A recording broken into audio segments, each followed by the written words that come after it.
నమస్తే, welcome to right angle. దేశ రాజధాని ఢిల్లీలో ఉంటుంది ఆ కార్యాలయం. విదేశీ రహస్యాలు ఛేదిస్తూ శత్రు దేశాలకు ముచ్చెమటలు పట్టిస్తుంది. లోధి రోడ్లోని ఆ కార్యాలయంలో అంతర్జాతీయ ఉగ్రవాదులు మొదలు ఆర్థిక నేరస్తుల దాకా, వామపక్ష తీవ్రవాదుల ఉనికి మొదలు విదేశీ ఏజెంట్ల కదలికల వరకు సర్వం క్షణక్షణం రికార్డ్ అవుతూ ఉంటాయి. అదే భారత అంతర్జాతీయ నిఘా సంస్థ రా కేంద్ర కార్యాలయం. రీసెర్చ్ అండ్ అనాలిసిస్ వింగ్గా పిలిచే ఈ సంస్థ కార్యాలయంలో అడుగు పెడితే గోప్యతకు నిర్వచనం తెలుస్తుంది, రహస్యానికి అర్థం అవగతమవుతుంది. అయితే ఆ బిల్డింగ్లోకి అడుగు పెట్టడం అంత సులువు కాదు. అందులో పనిచేసే ఉద్యోగి మాత్రమే ఆ భవనంలోకి ప్రవేశించే వీలుంటుంది. రా అధికారిక భవనంలో మరో ఆశ్చర్యకరమైన విషయం ఏంటంటే, ఏ గదిలో ఏ అధికారి ఉంటాడో ఎవరికీ తెలియదు. పనిచేసే సిబ్బందికి సైతం అవసరమైన మేరకే వివరాలు తెలుస్తాయి తప్ప అందరికీ అన్ని వివరాలు తెలియనివ్వరు. రా అధికారులైనా ఉద్యోగులైనా తమ రోజువారీ సంభాషణల్లో రా అనే పదాన్ని అస్సలు వాడరు. ఒకవేళ వాడాల్సి వచ్చినా R&AW అని మాత్రమే వాడతారని సమాచారం. ఇందుకో కారణం ఉందట. రా అంటే అసంపూర్ణమనే అర్థం వస్తుంది. అది నెగటివ్ భావాన్ని సూచిస్తుంది కాబట్టి ఆ పదాన్ని వాడరట. 1968లో ఏర్పడిన రా భారత వ్యూహాత్మక భూభాగాలను రక్షించేందుకు భారీ ప్రణాళికలు సిద్ధం చేసింది. స్వాతంత్రం వచ్చిన తర్వాత నెహ్రూ ప్రభుత్వం విస్మరించిన జియోగ్రాఫిక్ టెరిటరీస్ని రక్షించేందుకు కీలక ఎత్తుగడలను రచించింది. అందులో భాగంగానే సిక్కిం విలీనంపై దృష్టి సారించింది. అసలు సిక్కిం చరిత్ర, ప్రాధాన్యత ఏంటో తెలుసుకుందాం. హిమాలయాల తూర్పు ప్రాంతంలో ఉన్న చిన్న రాష్ట్రం సిక్కిం 1642లో స్వతంత్ర రాజ్యంగా ఏర్పడి చోగ్యాల్ రాజుల ఏలుబడిలో ఉండేది. రాచరిక పాలనలో 12 మంది రాజులు సిక్కింను పాలించారు. పాల్డెన్ తోండుప్ నంగ్యాల్ చివరి రాజు. 17వ శతాబ్దంలో బౌద్ధ మతాన్ని తెచ్చిన టిబెట్ ఆరామాలతో వీళ్లకు అత్యంత సన్నిహితత్వం ఉంది. 18వ శతాబ్దంలో బ్రిటిష్ పాలకులు టిబెట్తో వర్తక వ్యాపారం కొనసాగించేందుకు సిక్కిం మీదుగా రహదారిని నిర్మించాలనుకున్నారు. అలా 1947లో స్వాతంత్రం వచ్చే వరకు బ్రిటిష్ వారి పాలనలోనే కొనసాగుతూ వచ్చింది సిక్కిం. రెండో ప్రపంచ యుద్ధం తర్వాత చైనా, రష్యా, అమెరికాల వ్యూహాత్మక ఎత్తుగడల మధ్య నలిగిన సిక్కిం భారత నిఘా సంస్థ రా పకడ్బందీ ప్రణాళికతో 1975లో భారత్లో అంతర్భాగమైంది. అసలు సిక్కిం భారత్లో ఎలా విలీనమైందో ఇప్పుడు చూద్దాం. సిక్కింకు ఆగ్నేయంలో భూటాన్, పశ్చిమాన నేపాల్, తూర్పున టిబెట్, దక్షిణాన బంగ్లాదేశ్, మధ్యలో చికెన్ నెక్లా కనిపించే ప్రాంతమే సిక్కిం. ఇది భారత్కు అత్యంత వ్యూహాత్మకమైన ప్రాంతం. చైనా, భారత్ల మధ్య స్ట్రాటజిక్ టెరిటరీ, ఈశాన్య రాష్ట్రాలకు గుమ్మం.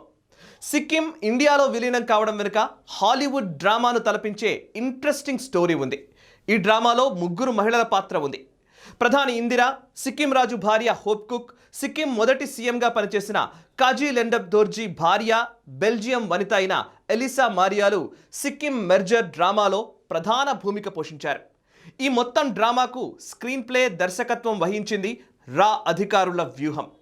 చైనా దురాక్రమణ భయం కారణంగా 1950లో సిక్కిం రాజు తాషీ నామ్గ్యాల్ ప్రొటెక్టరేట్ ఆఫ్ ఇండియా అని భారత్తో ఒప్పందం చేసుకున్నారు.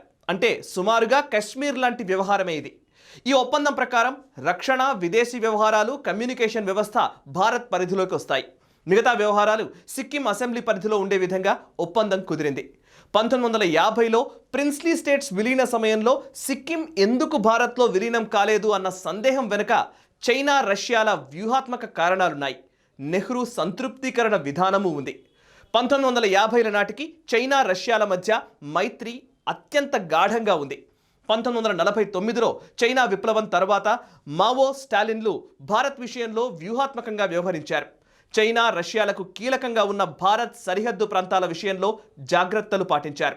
తమకు అనుకూలంగా భారత్లోని కమ్యూనిస్టులను సన్నద్ధం చేశారు. స్వాతంత్రం వచ్చిన నాటి నుంచి నెహ్రూ ప్రభుత్వం రష్యాతో సన్నిహితంగా మెలిగింది. ఇందులో భాగంగానే చైనాకు కీలక వ్యూహాత్మక ప్రాంతమైన సిక్కింను భారత్లో విలీనం కాకుండా ఆపింది రష్యా. 1953లో స్టాలిన్ మరణం, చైనా కమ్యూనిస్ట్ పార్టీలో మార్పుల కారణంగా ఆ రెండు దేశాల మధ్య దూరం పెరుగుతూ వచ్చింది. దీంతో సహజంగానే అమెరికా భారత్ విషయంలో వైఖరి మార్చుకోవడం మొదలుపెట్టింది. 1961 చైనా, భారత్ యుద్ధం తర్వాత వ్యూహాత్మక భూభాగాల విషయంలో ఇరు దేశాలు ప్రత్యేక దృష్టి సారించాయి. అయితే సిక్కిం విలీనం మాత్రం సాధ్యం కాలేదు. అందుకు కారణం 1950లో సిక్కిం, భారత్ల మధ్య జరిగిన ప్రొటెక్టరేట్ ఆఫ్ ఇండియా ఒప్పందం. రష్యా, భారత్ల మధ్య మైత్రిని గమనించిన అమెరికా సిఐఏని పురమాయించింది.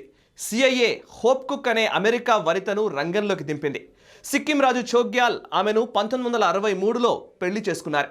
హోప్ కుక్ ద్వారా సిక్కిం అంతర్గత రహస్యాలు ఎప్పటికప్పుడు సేకరించడం ప్రారంభించింది అమెరికా. అయితే అప్పటికింకా రా పురుడు పోసుకోలేదు. ఇందిరాగాంధీ అధికారంలోకి వచ్చిన తర్వాత 1968లో రా ఏర్పడింది. రాను ఏర్పాటు చేసిన తరువాత 2 కీలక లక్ష్యాలను నిర్దేశించడం జరిగింది. అందులో మొదటిది 1971 బంగ్లా విభజన, రెండోది సిక్కిం విలీనం. అప్పట్లో ఇందిరాగాంధీ భారత ఉపఖండంలో తిరుగులేని నేత అన్న ప్రచారం జరిగింది. అయితే సిక్కిం విలీనంలో ఇందిరాగాంధీ పాత్ర కన్నా రా, భారత సైన్యం, ఇంటెలిజెన్స్ బ్యూరోల పాత్ర ప్రధానమైందంటారు అంతర్జాతీయ నిపుణులు. నాటి రా చీఫ్ రామేశ్వర్నాథ్ కావ్ పకడ్బందీ ప్రణాళిక రచించి రా అధికారి జీబీఎస్ సిద్ధును రంగంలోకి దింపారు. 1973లో జీబీఎస్ సిద్ధు గ్యాంగ్టక్లో కాలుమోపి రాజకీయంగా భారత్ అనుకూల ప్రజా ఉద్యమాన్ని రగల్చడంలో విజయం సాధించారు. ఆ తర్వాత కొద్ది రోజులకే సిక్కిం రాజదంపతుల మధ్య సంబంధాలు బెడిసికొట్టాయి. ఇది విడాకులకు దారితీసింది. తర్వాత రోజుల్లో హోప్ కుక్ సిఐఏ ఏజెంట్ అని రా గుర్తించింది. భారత్లో సిక్కిం విలీన ప్రక్రియ మొదలవగానే తన 2 పిల్లలతో హోప్ కుక్ గ్యాంగ్టక్ వీడి న్యూయార్క్కు వెళ్ళిపోయింది. సిక్కిం విలీనంలో రా ఎలాంటి పాత్ర పోషించిందో జీబీఎస్ సిద్ధు తన సిక్కిం డాన్ ఆఫ్ డెమోక్రసీ అనే పుస్తకంలో సవివరంగా రాశారు. ఇక మరోవైపు సిక్కిం విలీనంలో ఆ రాష్ట్ర తొలి ముఖ్యమంత్రి కాజీ లెండబ్ ధోర్జీ భార్య బెల్జియం వనిత అయిన ఎలిసా మారియా పాత్రను తక్కువ అంచనా వేయలేం. ఇదే అంశాన్ని ఆ సమయంలో భూటాన్ దౌత్యవేత్తగా పనిచేసిన బిఎస్ దాస్ రాసిన ది సాగా ఆఫ్ సిక్కిం పుస్తకంలో స్పష్టంగా చూడొచ్చు.